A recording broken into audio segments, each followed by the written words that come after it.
फर्सी नेटवर्क हेर्नकै लागि तपाईहरु सबैजना मसँग एकैछिन यात्रा गर्नुस्। म विश्वास दिलाउँछु तपाईहरुलाई त्यो यात्रा रोमाञ्चक हुनेछ। कुनै पनि बच्चाले आफ्नो बाउको बारेमा मेरो बाउ त चोर हो नि भनेको सुन्नु भएको छ?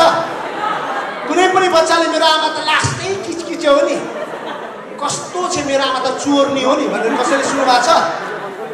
मलाई पत्रकार साथीहरूले कहिलेकाहीँ सोध्नुहुन्छ झुकेर, तपाईले सोच्नु भएको थियो तपाई कहिले यस्तो हुनुहुन्छ भनेर? म चाहिँ सारा दिनरात म यही बन्नको लागि सोचिरहेको थिएँ, यो नबनेर के गर्नु?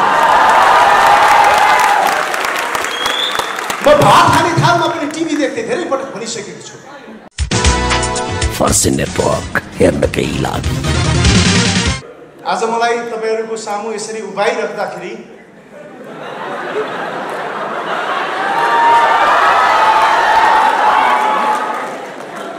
तपाईहरुको यो तालीले, तपाईहरुको यो हाँसोले मलाई छुट्टै ऊर्जा दिएको छ। तर आज मैले एउटा प्रण लिएर आएको छु कि ममा भएका ऊर्जा जति पनि छन् ती सबै तपाईमा साटेर जानेछु।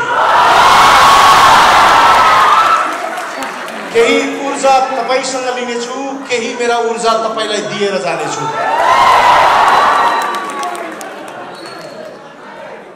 अब हामी तपाईहरु सबैजना मसँग एकैछिन यात्रा गर्नुस्। म विश्वास दिलाउँछु तपाईहरुलाई त्यो यात्रा रोमाञ्चक हुनेछ। म विश्वास दिलाउँछु तपाईलाई त्यो यात्रा यादगार हुनेछ। र जीवनका प्रत्येक घुम्तीहरुमा जब तपाईका मानसपटलले आफैसँग अन्तर्द्वन्द गरेछन् त्यस वखत मैले भनेका कुराहरुलाई तपाईलाई सहज महसुस हुनेछ। This is my commitment my friend. म आज यहाँ उपस्थित भएको हास्य कलाकारको हैसियतले मात्र होइन, कलाकारको हैसियतले मात्र होइन, आज म तपाईहरु सामु मेरा जीवनका केही थोड़ा बहुत अनुभवहरु साट्न चाहन्छु। मेरा अनुभवहरुले तपाईलाई कुनै मोडमा पनि उत्प्रेरित गर्यो भने आजको उपस्थितिमा मैले केही गरे भन्ने महसुस हुनेछ मलाई। कुलमान घिसिङ सर, तपाईलाई मैले कुनै पनि प्लेटफर्ममा तपाईका नाम लिँदाखेरि बडा उच्च सम्मानका साथ लिँदै गरेको छु। म विदेशबाट मसँग यात्रा गर्नुस् है एकैछिन। अब एकैछिन यात्रा गर्नु साथीहरु, बडा रमाइलो यात्रा हुनेवाला छ, बडा रमाइलो यात्रा हुनेवाला छ। म विदेशबाट जब झलमल्ल भएको शहरबाट अन्ध्यारो काठमाडौँमा ल्यान्ड गर्थे त्यसबेला त्यो प्लेनबाटै आफैले भन्थे धिक्कार छ सर। तर जब आजकल म ल्यान्ड गर्छु काठमाडौँ उज्यालो देख्छु त्यसबेला याद आउँछ जय कुलमान।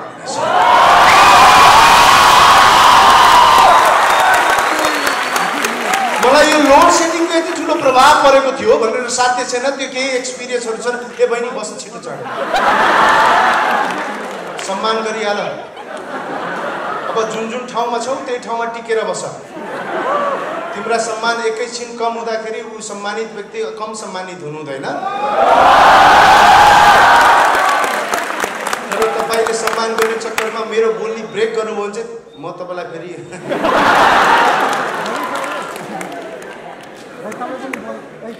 चैत्र 30 गतेको दिन पोखरामा कार्यक्रम थियो।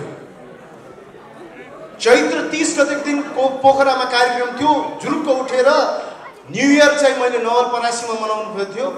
नवलपरासीमा मनाइसकेपछि म तुरुन्त त्यही दिन त्यही रात हिँडेर पुडेर काठमाडौँ आउनुपर्ने। काठमाडौँबाट रातिको फ्लाइट मेरो अमेरिका गएको थियो। अरे केटा घुमेको छ भाइ। म त्यसपछि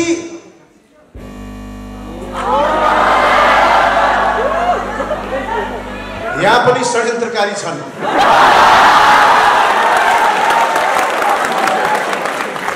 यो अपराधीले चाहँदैन मेरो प्यारो भाइ हो। सो म कुरा कार्यक्रम गरिसकेपछि यति हेक्टिक भयो नवलपरासी पुगे परासीबाट मोटरमा बसेर रात काठमाडौँ आएँ काठमाडौँमा बिहान 4 बजे पुगे राम्रोसँग सुतेको छैन त्यसपछि फेरि त्यही राति अमेरिकाको फ्लाइट थियो अमेरिका उडे अमेरिका उड्दाको बडा एक्सपिरियन्स छ यार अमेरिका उड्दाखेरि यो पहिले भर्खर माहौल बनाइरहेको छु है कार्यक्रम सुरु गरेको छैन किन भन्दाखेरि तपाईहरु विद्यार्थी हुनुहुन्छ मैले भनेको छु यो यात्रा रोमाञ्चक हुनेवाला छ याद गर्नु म अमेरिका बस्ने जाने प्लेनमा टक्क लाएर बसेँ यहाँबाट कतारसम्मको 4 घण्टाको यात्रा थियो त्यसपछि फेरि ट्रान्जिट भयो ट्रान्जिटबाट हामी उड्न थाल्यौँ म ह्युस्टन उड्न थालेँ 17 घण्टा लामो प्लेनमा बस्दाखेरि छेउको मान्छे नै छिमेकी हो क्या हो जस्तो लाग्यो आफन्त पनि यही हो दसैँमा टिका लगाइदिने पनि यही हो जस्तो लाग्न थाल्यो बडा थकित थिएँ म थकित थिएँ 17 घण्टा पश्चात म ह्युस्टनमा ल्यान्ड गर्ने बित्तिकै मेरो प्रोग्राम थियो राजपाल राई दाइहरूले गीत गाइरहनु भएको थियो उता म गएर स्टेजमा गइहाल्नु पर्ने मलाई 5 मिनेट सुत्न पाए पनि हुन्थ्यो जस्तो भएको थियो सुत्न त पाएको थिएन यसरी ओछ्यानमा डगरङ ढलेको बत्ती बलेको देखेँ अनि मनमनै आयो ए साला बत्ती छ यार आइरन लगाइहाल अहिले बत्ती गयो भने त आपत पर्छ त्यसपछि सोचे थुक्क अमेरिकामा त लोड सेडिङ हुँदैन साला नेपालको लोड सेडिङको ह्याङ मैले अमेरिकासम्म बोकेर गइरहेको थिएँ थ्याङ्क यू कुलमान सर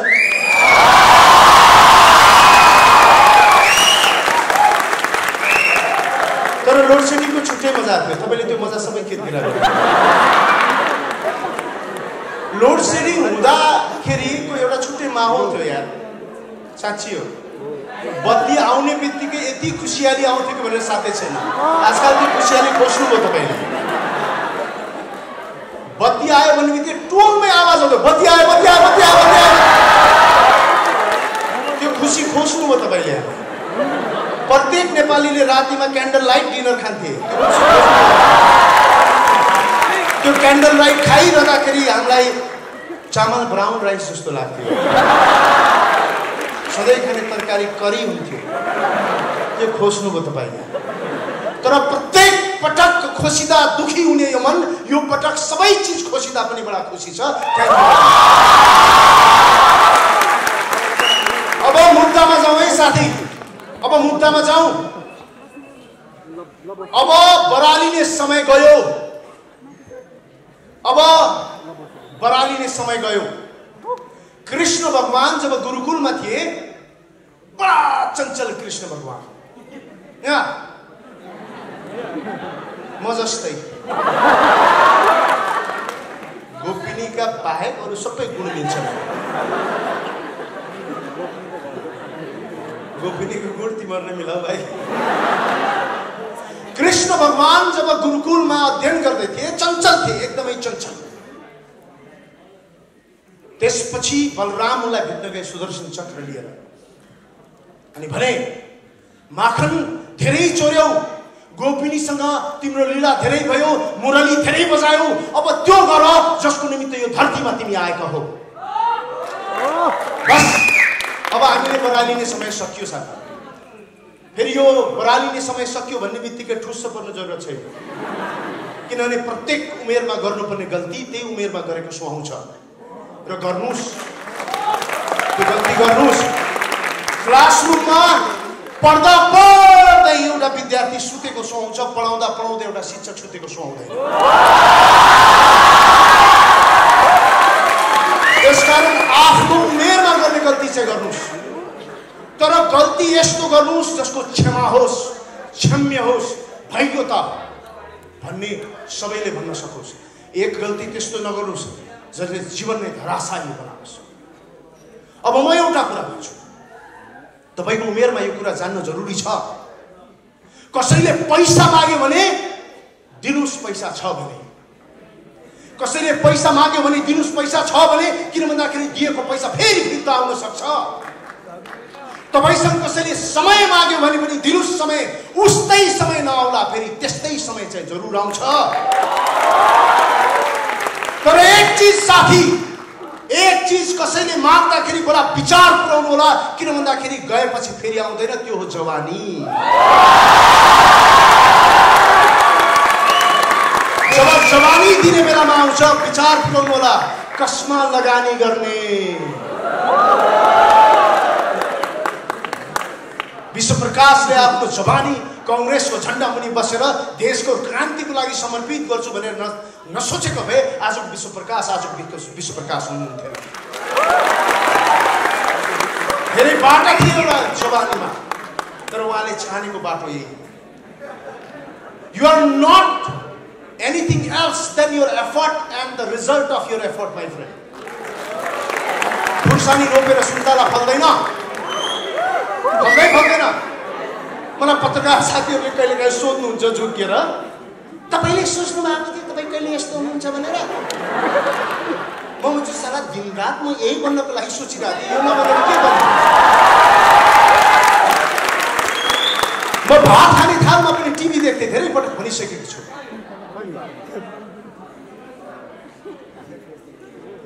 हाम्रो रंग फरक होला, जात फरक हुन सक्छ, भाषा फरक हुन सक्छ, जीवन शैली फरक हुन सक्छ, तर एउटा कुरा याद राख्नुहोस्, हामी कोही भन्दा कोही कम छैन।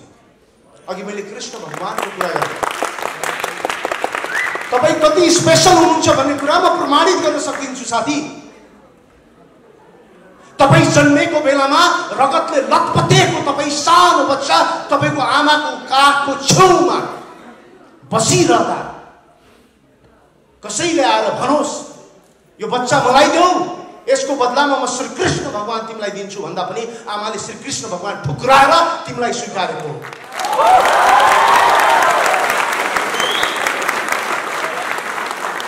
म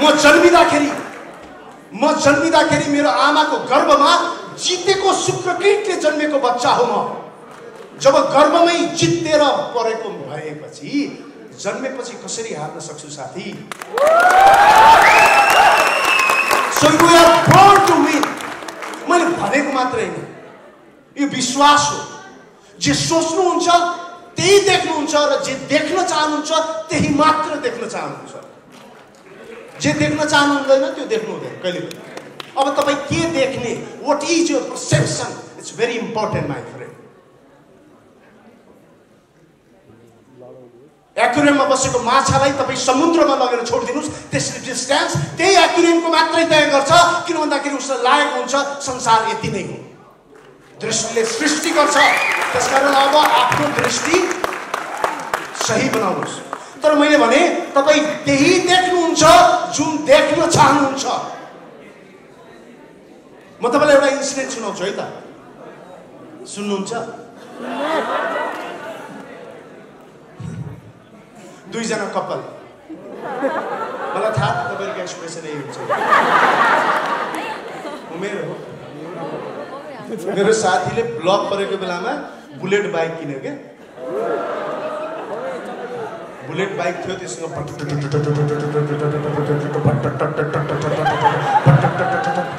पटक आवाज आउने, अनि गर्लफ्रेन्ड ठक्क लाएर पछाडि राखेर हिँड्यो, गर्लफ्रेन्ड कम्प्लेन गरेपछि कस्तो बाइक किनेको कुरै सुनिँदैन। केटाले बाइक बेच्दियो, स्कुटी राख्यो, अब स्कुटीको त आवाज आउँदैन कुरा। त्यही केटीसँग बिहा गर्यो, त्यसपछि त्यसले स्कुटी बेचेर फेरि बुलेट किन्यो।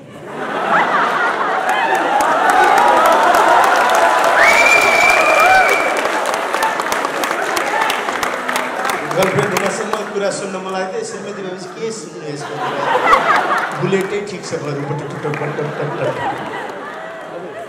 सो तपाईँ जे देख्न चाहनुहुन्छ त्यही देख्नुहुन्छ। कपाल, एक जोडी कपाल क्यान्डल लाइट डिनरको लागि खाना खान जान्छन्, क्यान्डल लाइट डिनर ठक्क सर लोड सेडिङ नभए पनि जान्छ।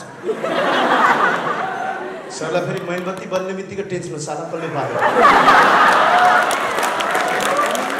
यो बाल्नेको हो।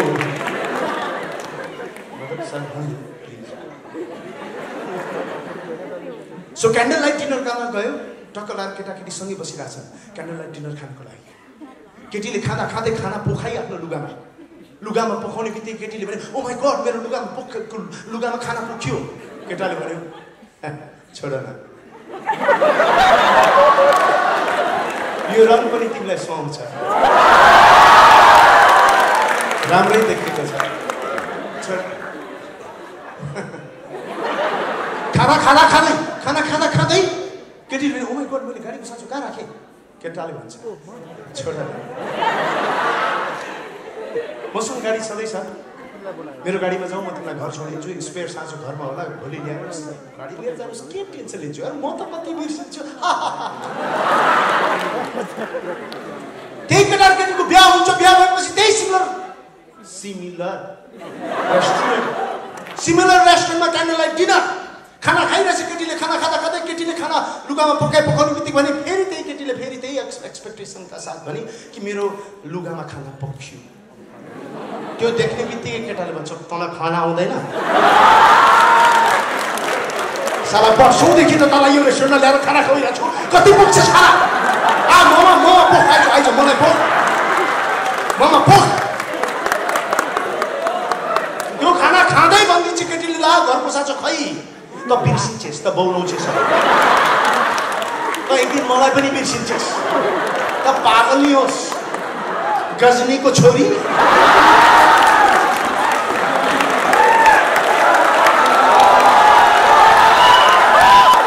हेर्नुहोस् साथी त्यही रेस्टुरेन्ट त्यो केटाले त्यो केटीमा राम्रो मात्र देख्न खोजिरहेको थियो राम्रो मात्र देख्यो त्यही रेस्टुरेन्टमा उसले त्यो केटीमा केही राम्रो देख्न चाहेन कुनै पनि चिज राम्रो देखेन त्यसकारण तपाईँ जे देख्न चाहनुहुन्छ त्यही देख्नुहुन्छ that's your choice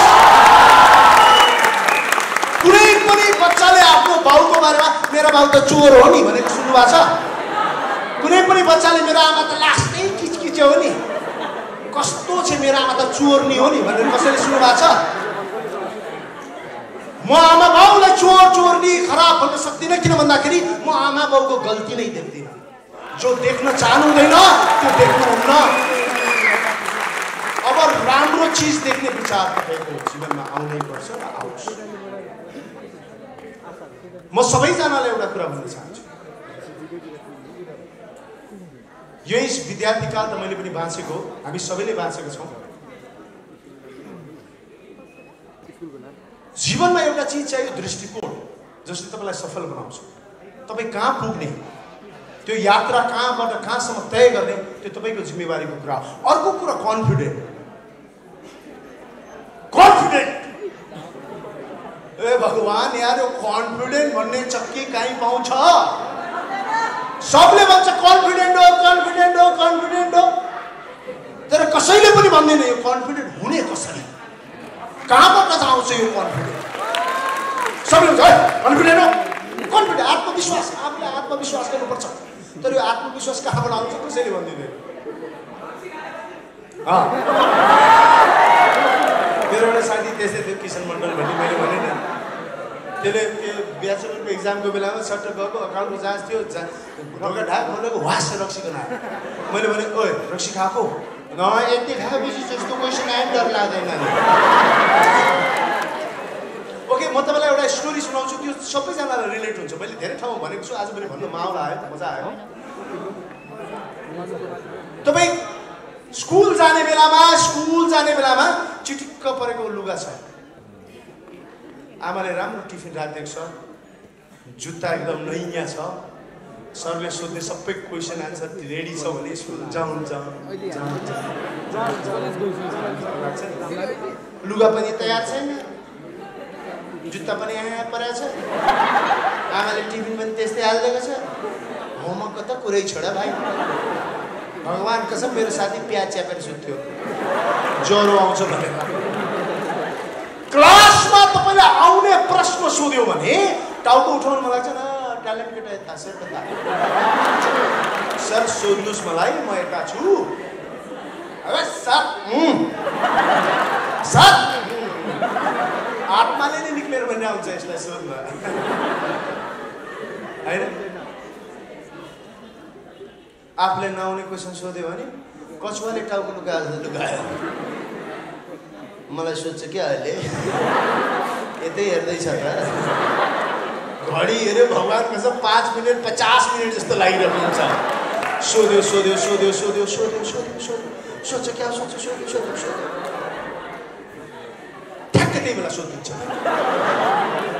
So similar school you are confident to go, similar school you are not confident to similar classroom you're confident to answer, similar classroom you're not confident to answer. My friend, confidence कहाँबाट आउँछ भन्दा प्रिपरेसनबाट. यदि तपाईं तयार हुनुहुन्छ भने confident हुनुहुन्छ, यदि तपाईं तयार हुनुहुँदैन भने कन्फिडेन्ट हुनुहुन्न. सिम्पल कुरा हो भाइ. केही सेकेन्डको निमित्त दौडिनको निमित्त एउटा एथलेटले वर्षौं वर्षसम्म प्र्याक्टिस गर्छ. And that perfect practice make man perfect, my friend. So now if you want to be confident, go for it. अब प्रिपरेसनमा जानुस् प्रिपरेसन. सो अब तपाईलाई कसैले भनोस् कि हाम्रो फेरि एउटा समाज कस्तो छ भने, सिरियसली कस्तो छ भने सुरुमै आफैलाई चाहिँ हामी बडा इन्फेरियर भएको घोषणा गरिदिन्छौँ कि हामीले आफैलाई. क्लासरुममा कसैले आफूलाई क्वेसन आइरहेको हुँदैन, अनि आफूलाई नआउने क्वेसन चाहिँ संसारको सबैभन्दा सजिलो क्वेसन आएन जस्तो लागिरहन्छ. यति पनि आउँदैन मलाई थुक्क, दुईटैले आइरहेको हुँदैन फेरि. अनि एउटाले कुइनाले भन्छ त सोध, अर्को त सोध अस्ति मैले सुनाएँ. अनि दुईटैले डिसाइड गर्छन् भइगयो नसोधौँ. सो जिन्दगीमा clarity is very important my friend. Clear हुनुहोस् हरेक चिज. अघि विश्वप्रकाश दाइले एउटा गजब राम्रो कुरा भन्नुभयो. तपाईँ के बन्नुहुन्छ माइने राख्दैन, तपाईँ कस्तो बन्नुहुन्छ बडा माइने राख्छ. किन भन्दाखेरि दोकान सबको राम्रो हुन्छ, त्यसकै दोकान चल्छ जसको दोकानदार राम्रो हुन्छ साथी.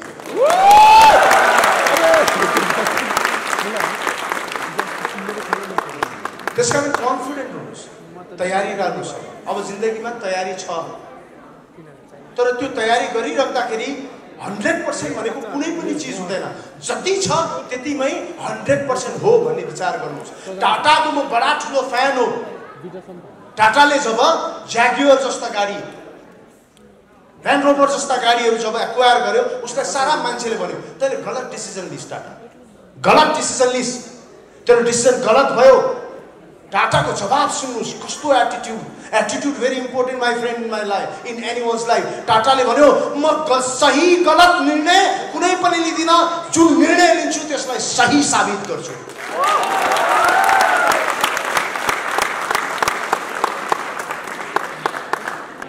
अब म तपाईँलाई एउटा कुरा सुनाउन चाहन्छु. यो कहानी जब मैले पढेँ, मेरो जीवनमा सोच्ने तरिकै फरक भयो. कहिलेकाहीँ हामीलाई लाग्छ भइरहेको छैन चिज, बनिरहेको छैन चिज, हामीले सोचे जस्तो भइरहेको छैन. चाइनामा एउटा बाँस रोपिन्छ जुन 5 वर्षसम्म पनि टुसा फलाउँदैन, तर किसानले त्यो बाँस गोडमेल गरिरहन्छ. 6औं वर्षमा गएर एकैचोटि 12 फिट बढ्छ साथी. कहिलेकाहीँ गरिरहेको प्रगति, भइरहेको प्रगति देखिँदैन. यो नदेखिएको भन्नुको मतलब भएको होइन भन्न मिल्दैन. तपाईँले नदेखेको मात्र हुनसक्छ. त्यसकारण मैले तपाईँहरूलाई सोधेँ भाग्यमा विश्वास गर्नुहुन्छ कि हुँदैन? हो, गरिन्छ. तर harder you work, luckier you get. I can prove it, my friend. अब तपाईँ एकैछिन शान्त बस्नुहोस्, जहाँ हुनुहुन्छ त्यही ठप्प अडिनुहोस्. अब हामी एकछिन एउटा यात्रा गरौँ यो कथाको मार्फत. एउटा गाउँ थियो. के थियो? एउटा गाउँ थियो. त्यो गाउँमा एक राजगुरुले भने 15 वर्षसम्म यो गाउँमा पानी पर्दैन. एउटा गाउँ थियो, त्यो गाउँमा एउटा राजगुरुले भने यो गाउँमा 15 वर्षसम्म पानी पर्दैन. राजगुरुले भनेका कुरा अहिलेसम्म सत्य भएका थिएनन्, सबै सत्य प्रमाणित भएका थिए. उनका प्रत्येक भविष्यवाणी सत्य थियो. उनका प्रत्येक भविष्यवाणी सत्य थियो. एउटा गाउँ थियो, त्यो गाउँमा राजगुरु थिए. राजगुरुले भने यो गाउँमा 15 वर्षसम्म पानी पर्दैन. 15 वर्षसम्म पानी नपर्ने भइसकेपछि सबै बस्तीवालाहरूले त्यो गाउँ छोड्न थाले. किन भन्दाखेरि भुकमरी लाग्नेछ, खडेरी लाग्नेछ, अन्नपात हुँदैनन्. त्यसकारण 15 वर्षसम्म पानी नपरिसकेपछि अन्न हुँदैन, हामी सबै मर्छौँ. गाउँलेहरू सबै बस्ती छोड्दै गए. सबै बस्ती छोडेर गए, तर एउटा मुखिया थियो, त्यो बस्ती छोडेन, त्यो बस्तीमा बसिरह्यो। उसको परिवारले भने, राजगुरुले भनेको छ 15 वर्षसम्म पानी पर्दैन, तपाईँ के गर्दै हुनुहुन्छ, जाउँ। उसका परिवारले भने होइन, यो हाम्रो माटो हो, छोड्नु हुँदैन, छोड्नु हुँदैन। सबै बस्तीवालाले भने ए मूर्ख मुखिया हिँड, राजगुरुले भनेको हो, अहिलेसम्म अशक्ति भएको छैन, 15 वर्षसम्म पानी पर्दैन, त के गरे बस्छस्, होइन तिमीहरू जाऊ, म यही बस्छु। त्यो मुखिया, प्रत्येक बस्तीवालाहरूले त्यो मुखियालाई भने हिँड यार हिँड, ए मुखिया जी हिँड्नु छैन, यो माटो हो मेरो, जानु हुँदैन। सब बस्ती छोडेर गए। त्यो मुखिया प्रत्येक दिन, सुन्नुहोस्, प्रत्येक दिन बिहान हलो बोकेर सुक्खा खेतमा जोत्न जान्थ्यो। प्रत्येक दिन बिहान उठ्ने, हलो बोक्ने, सुक्खा खेतमा खन्न जाने, प्रत्येक दिन बिहान उठ्ने, हलो बोक्ने, सुक्खा खेतमा खन्न जाने, प्रत्येक दिन बिहान उठ्ने, हलो बोक्ने, सुक्खा खेतमा खन्न जाने। मान्छेले पागल, ए बौला कस्तो खालको मान्छे हो। राजगुरुले भनेको छ 15 वर्षसम्म पानी पर्दैन, त सुक्खा खेतमा हलो जोतिरहेछस्। 1 महिना जोत्यो, 2 महिना जोत्यो, 3 महिना, 5 महिना, 6 महिना, वर्ष दिन जोतिरहेको छ। अन्नपात सकिन थाल्यो। उसका परिवारले भने जाउँ, अब त सबै सकिन थाल्यो, अब हामीलाई पनि भोकमरी लाग्न सक्छ, अन्नपात सबै सक्यो, जाउँ। राजगुरुले भनेको कुरा हो, असत्य हुँदैन, जाउँ, माटो हो, छोड्नु हुँदैन। प्रत्येक दिन उ गएर हलो जोत्न थाले, प्रत्येक दिन हलो जोत्यो। 2 वर्ष हलो जोत्यो। त्यो देखिसकेपछि आकाशमा रहेको बादल नजिक आएर त्यो मुखियालाई सोध्यो। त्यो बादलले, ए मुखिया, राजगुरुले भनेको 15 वर्षसम्म पानी पर्दैन भनेर, त के दिनकै आएर खेत जोतिरहेका छस्, बेवकुफ भन्दा बादलतिर उसले हेरेर भन्यो, बादल, मैले यो खेत खनेको, यहाँ अन्न बुझाउँछु, अन्नपात उमार्छु र त्यो अन्नपात परिवार पाल्छु भनेर होइन। म प्रत्येक दिन आएर यहाँ खेत खनेको एकमात्र कारण के भन्दा, मैले प्रत्येक दिन खेत खनिन भने मैले खेत खन्न बिर्सिन्छु र मैले खेत खन्न बिर्सिनुहुन्न। मैले खेत खन्नुपर्छ, मैले खेत खन्न बिर्सिनुहुन्न। त्यो सुनेपछि बादलले पनि सोच्यो, 15 वर्षसम्म म वर्षिन भने त म पनि वर्षिन बिर्सिन्छु, मैले वर्षिन बिर्सिनुहुन्न, म अझै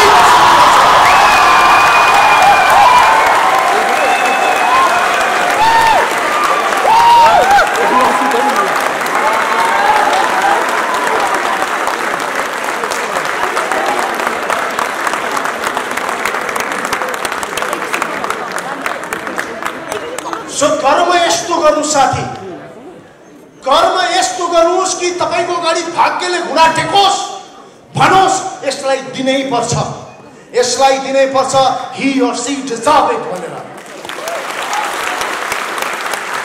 Thank you very much, ladies and gentlemen. Have a great future. Love you all. Thank you very much. Love you all.